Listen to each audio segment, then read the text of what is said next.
In early July 2018, a late-night house fire in the town of Dundas, Ontario, claimed the lives of 2 retirees. Alan and Carla Rutherford were known as loving parents, grandparents, and good friends. The blaze had taken hold of their home so quickly, and it had burned so intensely, that investigators at the scene had little doubt this was no accident.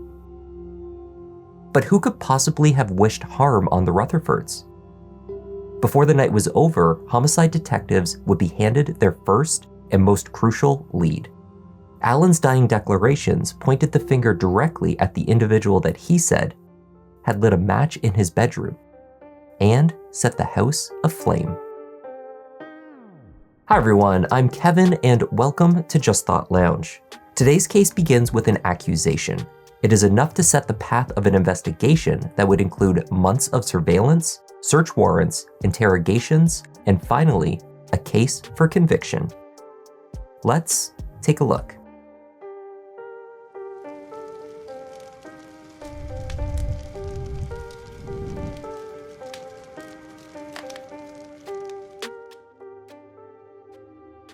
Dundas is a community and town in Hamilton, Ontario, Canada. Sitting in close proximity to the main campus of McMaster University and McMaster Hospital, it is home to many students, faculty, and medical professionals. It was just past 3:30 a.m. on a quiet street in Dundas when Karen Monk was awoken by a banging on her front door. When she arose, Karen moved to the front of the house and took in a shocking scene. The man on her porch was severely burned. He was nearly unrecognizable. The man, Alan Rutherford, Karen's longtime neighbor, had to say her name aloud before she realized it was Alan. Smoke from the house where the 63-year-old had miraculously escaped billowed down the street. Neighbors rushed from their homes in their pajamas to take it all in. Calls were placed to 911. Hamilton Fire Emergency. Yes, we need everything, please. Okay, what's the address? I'm at 7 Greening Court. There must be. Okay, what's the address? I'm at 7 Greening Court, but it's next door. It's 7 Greening Court. Somebody firebombed. Yes, somebody firebombed my neighbor's house. Okay, is it the neighbor next door, number 5, or the other one, 8? I don't know if the 8. Is it on fire?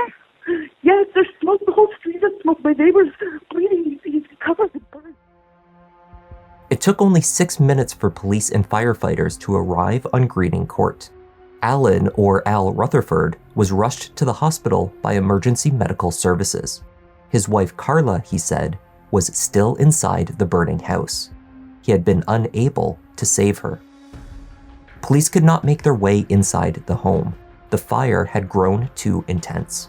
But firefighters were able to gain access before the roof collapsed, retrieving Carla, who had been trapped inside. After the roof collapsed, firefighters used an aerial truck to push back against the flames. It took 40 minutes to get the fire under control. Emergency responders did what they could to save Carla Rutherford, but it was too late.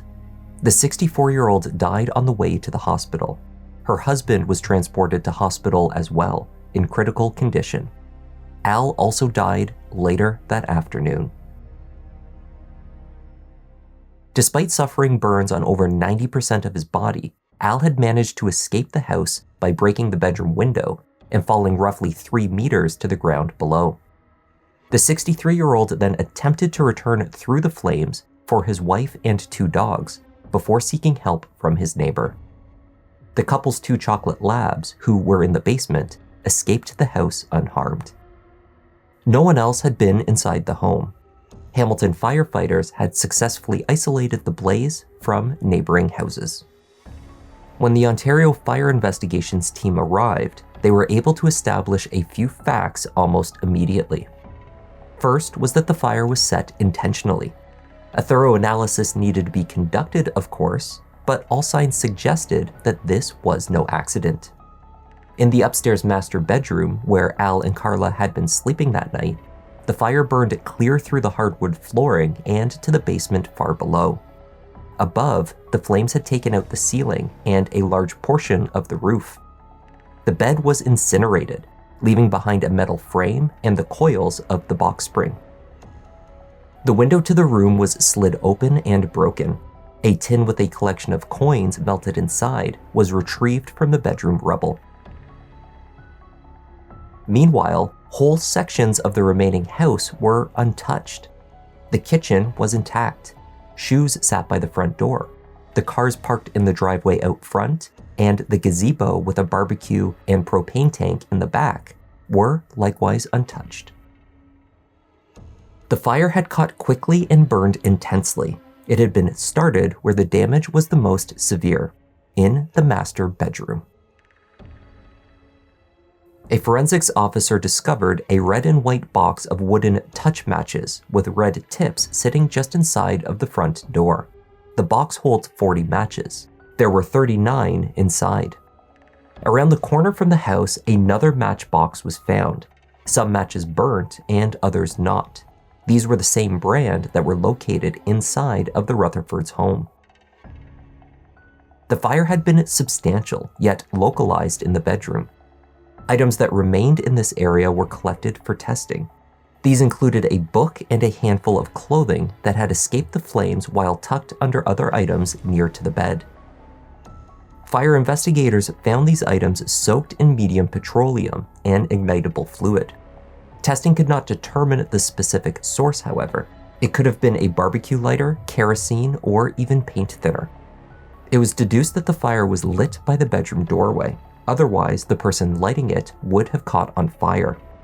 A flammable item, possibly a paper towel or something similar, would have been lit and then tossed into the room towards the bed from the doorway. The investigative team concluded that at least 7 liters of the petroleum had been poured at the base of the bed where Al and Carla Rutherford were sleeping. After 4 days of examining the damaged house, the Hamilton police made an announcement of their findings. Today, after 4 days of investigation at the fire scene and with the assistance of the Ontario Fire Marshal's Office, the Major Crime Unit is satisfied based on evidence the fire was deliberately set. The house was the scene of a double homicide.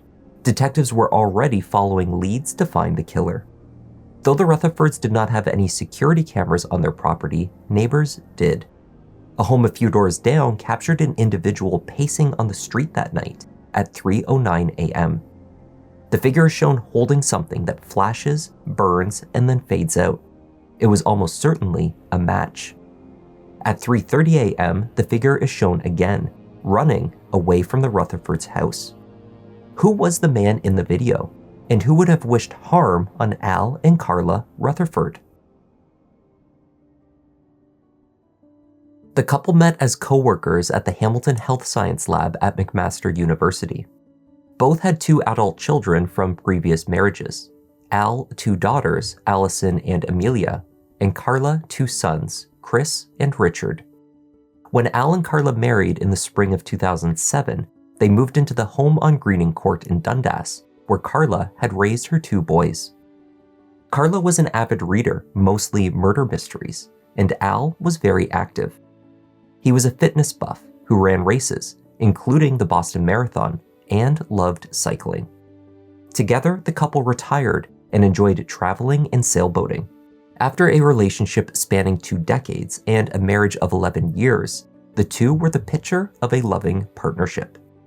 They doted on their grandchildren and were close with many neighbors. The affection that so many held for the Rutherfords made the tragedy of the fire and the intentional killing even more mind-boggling. During the few minutes that Al, severely injured, awaited the emergency response, he spoke with his neighbor Karen and others. "Is there anyone I can call for you?" he was asked. Al was said to have responded, "Don't call Rich. He's the one who did this. He already knows about it." To other witnesses near to him, he said the same. Rich did it for the money. Al told neighbors and medical personnel that he had first tried to escape the bedroom through the doorway, but that he could not. Someone was blocking the door, he said, leaving him no other choice but to break through the window. Emergency medical personnel questioned further. Why would someone named Rich do this? With one of his last breaths, Al replied with one word: financial. Before the remains of the house were demolished, workers cleared the debris from the property. While doing so, one worker spotted a critical item poking up through the burnt rubble: a fireproof safe. Once removed and opened, investigators found a series of important documents inside, including Carla Rutherford's will. The executor was one of her two sons, Richard "Rich" Taylor. Rich Taylor was not exactly a typical murder suspect, if there is such a thing. The 42-year-old was an elementary school teacher at Hamilton's Hess Street Elementary School, teaching physical education and library. He was married to wife Evangelia, whom family called Vange. They were raising their two young children, an 8-year-old daughter and 4-year-old son. The two owned a home in Oakville, which is a roughly 30-minute drive from Hamilton. Outside of teaching, Richard enjoyed woodworking. He had recently agreed to take on a project building a display cabinet for his son's model planes. While at his mother's house collecting supplies for the cabinet a few days before her death, Rich took a tumble down the steep stairs that led to the basement. After the tumble, Rich spent 5 hours in the hospital for treatment on his right knee. On the afternoon of July 10th, the day after the fire, members of Al and Carla's families were called into the Central Police Station for questioning. Rich Taylor, limping from his knee injury, was driven to the station by a friend. On the station's security camera, he is shown behind his brother and others entering the building, slowed down by the use of a cane. Rich sat down with Detective Michelle Moore. She showed him the recording equipment inside the room, and she cautioned him that based on the statements made by his stepfather, there was a real possibility that he would be arrested and charged with 2 counts of first-degree murder. But Rich wanted to be cooperative. He chose to talk. He also handed over his cell phone to allow law enforcement to extract its data. The teacher spoke fondly of his mother and Al. As the casual topics were dispensed with, the detective asked him to outline where he was on the night of the fire. Explain to you why you're here? Yeah, he said that when Alan went to the neighbors, he said Rick or something like that. So yeah, yes. So I'm here to talk to you with regards to that, and because of what he said, I have to caution you. Well, that's what we talked about. Okay, so I'm going to read you that right now. Yeah. Al loved my mom and made her happy, so. That's all that matters, right? When this happened, where were you? I was at home, sleeping with my son. He came down. I couldn't sleep too much. At about 2 o'clock, I put Netflix on. I was watching Sicario, which is, my son came down. I had to turn it off because it's a pretty violent movie. And he was upset, and he came down and laid with me for about, 30 minutes or so, maybe around there. When he fell asleep, I took him back upstairs slowly and went back down. I just wasn't sleeping with my wife because my knee, so I was laying on the floor downstairs. Okay. Richard explained that he couldn't have started the fire with his injured knee. He could not drive. He struggled to walk. He just physically could not have committed murder. Throughout the interview, he repeatedly returned to rubbing his knee. When Detective Moore exited the room, he would examine the leg, grimace, and sigh. Do you need meds or something for your... I took some Advil before we came, so... Not that I'm like supplying them, but I don't know if I'm past like a dosage. You sound like you're... No, it's sore. That's all. It's always sore, so it's not a big deal. But. So if his injury removed him as a suspect, why would Al have said that he was responsible? Who would wish the couple harm? That's why I was trying to get what your relationship was Yeah. like. I wonder where he would get that. Do you know any other Rick or Riches? I Like don't he might know be anymore. referring to?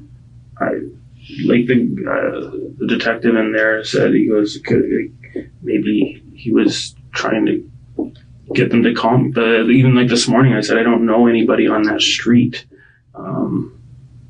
They were members of the yacht club. I honestly don't know their friend pool. Was there any enemies that Al had or your dad had? My dad had? Al had, or... They said that on Friday when I came over to drop it off, my mom said, did you leave a crowbar in our backyard? And I said, no, I don't. I have one crowbar and it's in my garage.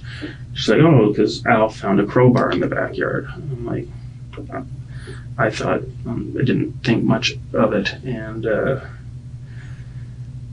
when he came back, he was like, oh, did you leave a crowbar? I'm like, why would I bring a crowbar when I'm dropping my kids off with you? And he brought it out and showed me. It was like a big, probably as long as this, big blue octagonal crowbar that he had in between the gate and they had a wheelbarrow. Okay. And that's the only And weird. when was that found? That was Friday morning. And Okay. when she came over to our house, I kind of joked. When she came over to my house, she was telling my wife about it, and then I kind of joked to my brother, like, oh, they're getting old, they can't remember where they're leaving their stuff, sort of thing. It seemed extremely unlikely that a stranger would have broken into the home and set the fire. Even more unlikely was the implication that someone had scoped out the home in advance, accidentally leaving behind a crowbar. Furthermore, the house showed no signs of forced entry. Whoever had lit the match had used a key to the front door. That narrowed the list of possible suspects down to a few family members and neighbors, including Rich Taylor. Al's dying utterances accusing his stepson of committing the horrific act gave Hamilton police a clear course of action. By the next morning, a 5-member plainclothes spin team, a police term for a special investigation unit, parked outside of Rich Taylor's Oakville home. They began tracking the primary teacher's movements. The team watched as Rich left his house just after 8 a.m. on July 10th, the day after his mother's death. They followed as he drove out towards his mother's neighborhood in Dundas. He parked in a gravel lot, and then he got out. For the next 20 minutes, Rich walked in a ditch alongside the rural road. His head is down, as though he is searching for something. But even more curious, he walked unencumbered, without the use of his cane. His limp was gone.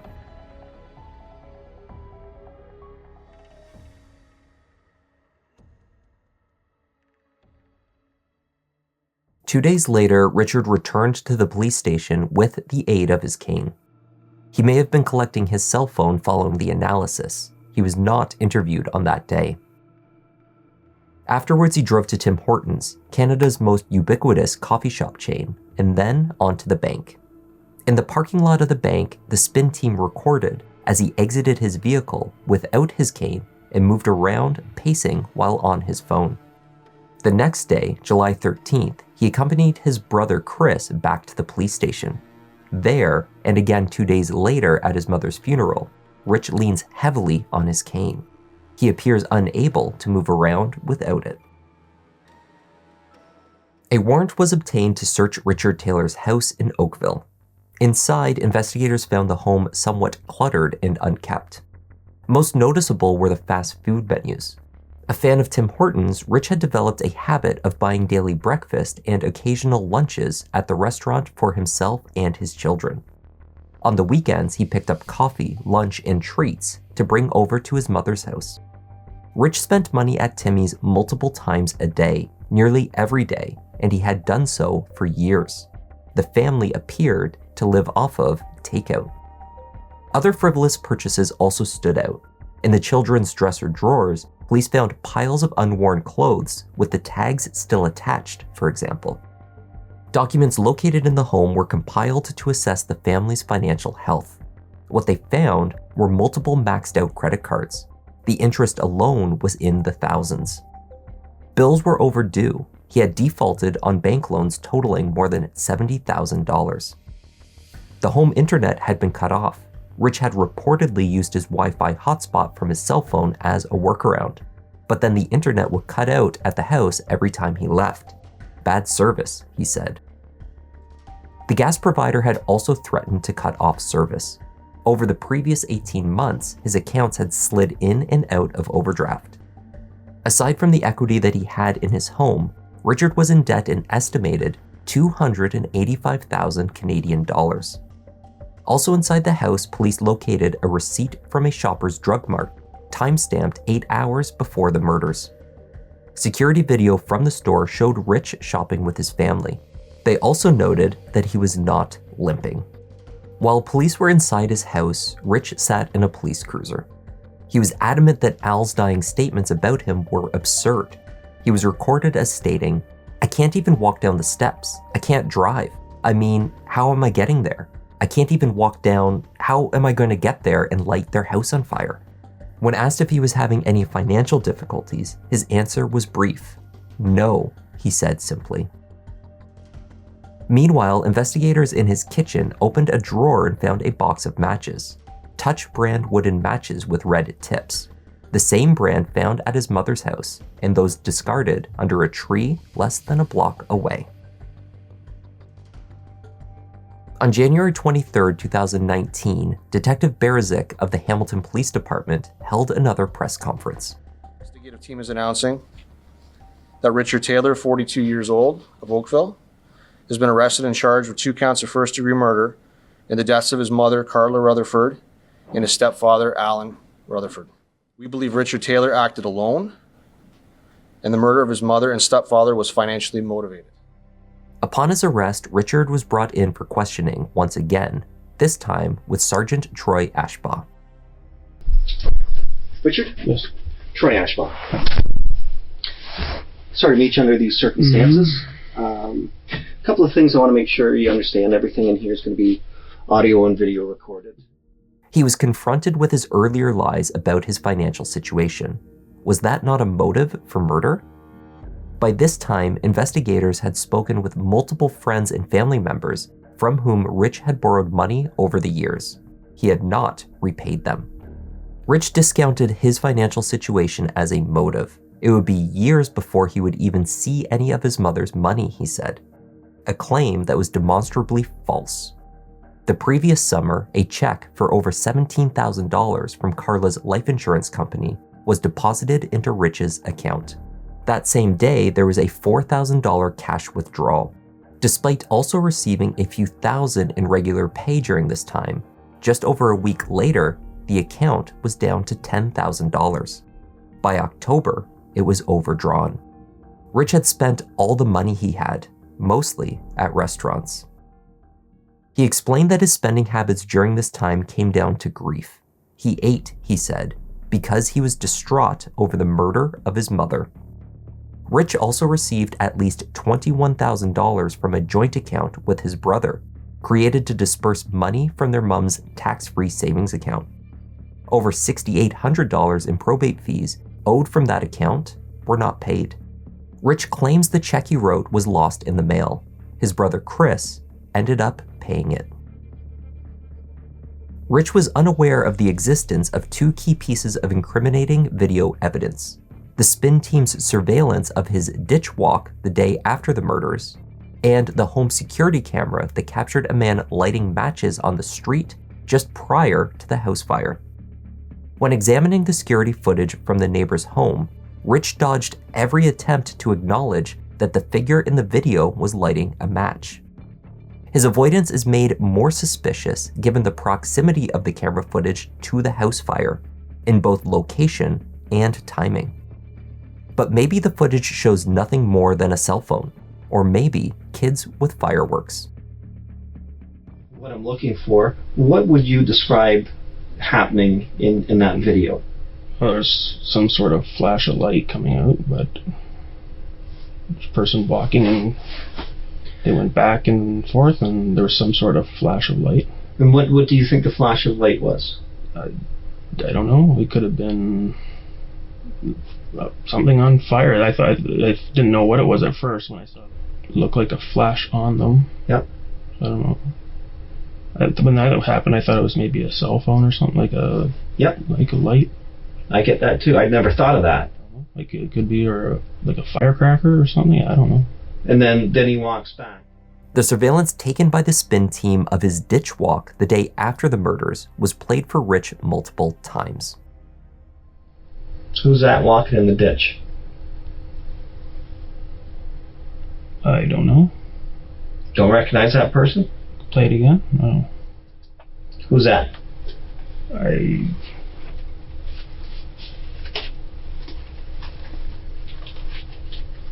can't tell.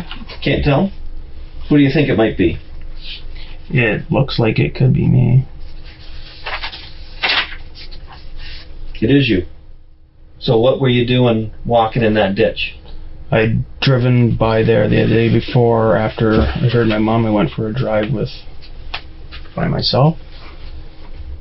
And when I got back, I realized something had flown out the window. Some papers had flown out the window, and I went back to see if they were there. Rich later revised this explanation. On the morning following the news of the murders, he had traveled out to his mother's home, near to the baseball diamond where he played as a kid. He had fond memories of his mother and childhood there.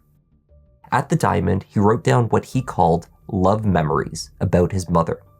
These notes then accidentally flew out of the car window into the ditch, he said. He got out of the car to look for his love memories in the ditch. His explanation, such as it is, fails to account for how he managed to walk with no limp and no cane. And the thing that is very clear about all these pictures, there's no cane. Mm-hmm. Well, tell me about that. I left it in the car because walking through that stuff, the cane would be very good. When asked to identify the injured leg, Rich initially identified the wrong one. Okay, but where's the limp? I'm limping there. Like, I don't know if you want to see. Which leg is injured? It was this one, I think, my left. I don't know. Which one was it? Yeah. Sergeant Ashbaugh remained unconvinced by Rich Taylor's explanations, and the suspect's next tactic was equally unsuccessful. Rich suggested that his stepfather could have started the fire himself. Only months earlier, Rich had described Al affectionately. The father and stepfather had rushed back inside the burning house in an attempt to save his wife and dogs, all the while suffering from his injuries.